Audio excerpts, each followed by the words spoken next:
साहब काशीराम जी नहीं है। जब काशीराम जी संघर्ष में उतरे थे, इस भारत देश की राजनीति को, इस दलित, इस यहाँ पे मजलूमों की राजनीति में उतरे सम्मानित साथियों, जिस टाइम पे उन्होंने दीन दुखियों को सोते हुए जगाया सम्मानित साथियों, उनकी नींद को तोड़ा गया, उस टाइम अकेले काशीराम जी थे। आज यहाँ पे करोड़ों करोड़ों काशीराम जी पैदा करके चले गए। और सम्मानित साथियों, ये खुशी की बात है। इसलिए सम्मानित साथियों, हम पहरा देने का काम कर रहे हैं उनकी सोच को। एक नारा देते हैं, काशीराम ही तेरी सोच ते पहरा देंगे ठोके। और सम्मानित साथियों, ये पहरा कैसे दिया जाएगा? काशीराम तेरी नेक कमाई तूने सोती कौम जगाई। इसलिए सम्मानित साथियों, ये जागने की जरूरत है। जो साहब ने नारा दिया, जब साहब काशीराम जी सोते हुए लोगों को जगाने का काम कर सकते हैं, इसलिए हमारा भी एक कर्तव्य बनता है सम्मानित साथियों। आप लोग जितने भी हमारे बुजुर्ग साथी हैं, मेरे जितने भी बुजुर्ग कार्यकर्ता हैं, बहुजन समाज पार्टी के सभी संचितक हैं, वो सबका एक कर्तव्य बनता है, उनका एक कर्तव्य बनता है कि अपने बच्चों को जगाने का काम करे। जो बच्चे हमारे भटकने का काम कर रहे हैं, जो बच्चे हमारे आज के टाइम में जिनको कैडर नहीं दिया गया, जो बच्चे हमारे गलत दिशा में बढ़ने का काम कर रहे हैं, उनको कैडर दे करके पार्टी की गाइडलाइन पे सही दिशा में चलने का काम करा जाए सम्मानित साथियों। कारण क्या सम्मानित साथियों?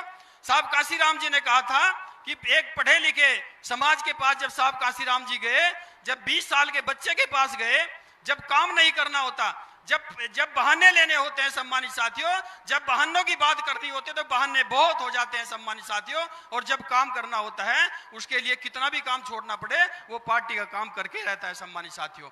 इसलिए जब साहब काशीराम जी, एक छोटी सी कहानी आपके सामने पेश करता हूं।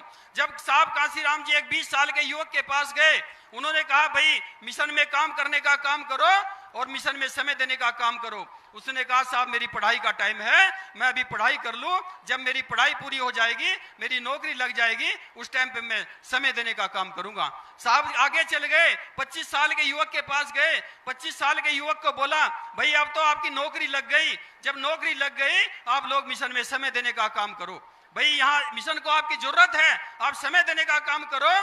उस युवक ने कहा 25 साल के कि साहब अभी मेरी नई नई नौकरी लगी है, मैं शादी कर लूं, पहले मेरी शादी हो जाए, उसके बाद मिशन में समय देने का काम करूंगा। फिर 30 साल के युवक के पास गए। 30 साल का व्यक्ति कहने लगा, साहब मेरी नौकरी तो लग गई, अभी मेरी शादी हो गई, अभी छोटे छोटे बच्चे हैं, ये छोटे छोटे बच्चे, इनके लिए मैं कुछ तैयार कर दूं, सेटल कर लूं, उसके बाद मिशन में समय देने का काम करूंगा। साहब फिर 35 साल के व्यक्ति के पास गए। 35 साल के व्यक्ति ने कहा, साहब मैं अभी, मेरे बच्चे छोटे छोटे हैं, मैंने इनके लिए एक महल बनाया है, एक घर बनाया है, एक झोपड़ा बनाया है, मैं पहले इसको सेटल कर दूं और उसके बाद मैं समय देने का काम करूंगा। साहब 45 साल के व्यक्ति के पास गए। 45 साल के व्यक्ति ने कहा, साहब मैंने जो कोठी बनाई है, इस पे मैंने लोन लिया है, मुझे समय नहीं मिलता, और मैं जब इस लोन को उतार दूंगा, जब मेरा लोन उतर जाएगा, ये बड़े बड़े हो गए, +2 में आ गए, +2 के बाद आपके बच्चे हाई एजुकेशन में चले गए, अब तो समय देने का काम करो मिशन में। उसने व्यक्ति ने कहा, साहब मैं समय देने का काम करना चाहता हूं, लेकिन मेरे बच्चे +2 के बाद हाई एजुकेशन में चले गए, ग्रेजुएशन कर रहे हैं, और इनको मुझे कोचिंग करानी पड़ रही है, मेरे पास ना तो पैसा बचता और ना ही समय बचता। जब मैं ड्यूटी से आता हूं तो अपने बच्चों को समय देने का काम करता हूं, मेरे पास समय नहीं बचता साहब, और जब मेरे बच्चे नौकरी लग जाएंगे, उसके बाद मैं समय देने का काम करूंगा। साहब सीधे 60 साल के रिटायरमेंट व्यक्ति के पास गए।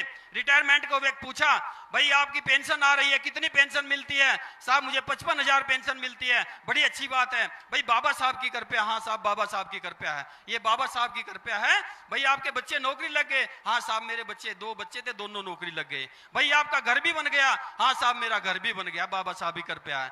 तो फिर अब मिशन में समय देने का काम करो, अब तो मिशन में समय देने का काम करो। उस व्यक्ति के लफ्ज थे, साहब मेरी बहुत इच्छा थी मिशन में समय देने की, मैं बहुत सोच रहा था मिशन में समय दूं, मैं सोच रहा था आर्थिक सहयोग करूं, लेकिन साहब मेरे घुटने काम नहीं करते, मेरे घुटने दर्द करने लगे, मैं चलने लायक नहीं रहा।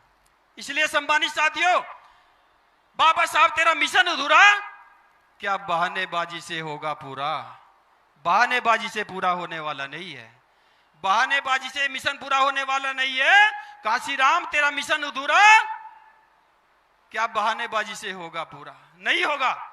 अपने बच्चों को कैडर देना पड़ेगा, अपने बच्चों को जमीन पे उतारना पड़ेगा, अपने बच्चों को युद्ध के मैदान में उतारना पड़ेगा। ये राजनीतिक युद्ध है सम्मानित साथियों। हमें अधिकार चाहिए, अधिकार चाहिए। कहां से अधिकार मिलेंगे?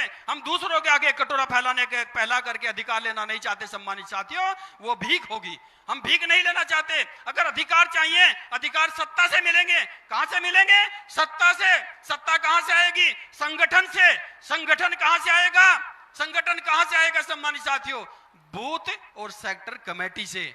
बूथ और सेक्टर कमेटी हमारी तैयार होंगी तब जाके हमारा संगठन तैयार होगा। संगठन तैयार होगा तो हम सत्ता में भागीदारी लेंगे। भागीदारी लेंगे तो हमारे अधिकार हमें मिलने का काम होगा सम्मानित साथियों। वो अधिकार मिलने का काम होगा जिसके लिए हजारों साल से हमारे बुजुर्ग, हमारी पीढ़ियां चली गई सम्मानित साथियों। और हमारे जितने बुजुर्ग बैठे हैं वो केवल एक इंतजार उनकी है, उनकी आंखें केवल इस चीज के रोशनी देख रही हैं। जो हमारे कार्यकर्ता हैं वो इस चीज के लिए केवल एक ही चीज देखना चाहते हैं। उनकी आंखें इसलिए खुली हुई हैं कि वो चाहते हैं कि मेरे सामने मेरी पार्टी की सत्ता आ जाए, मेरी सरकार आ जाए। यही है ना भाई, यही है ना मेरे साथियों।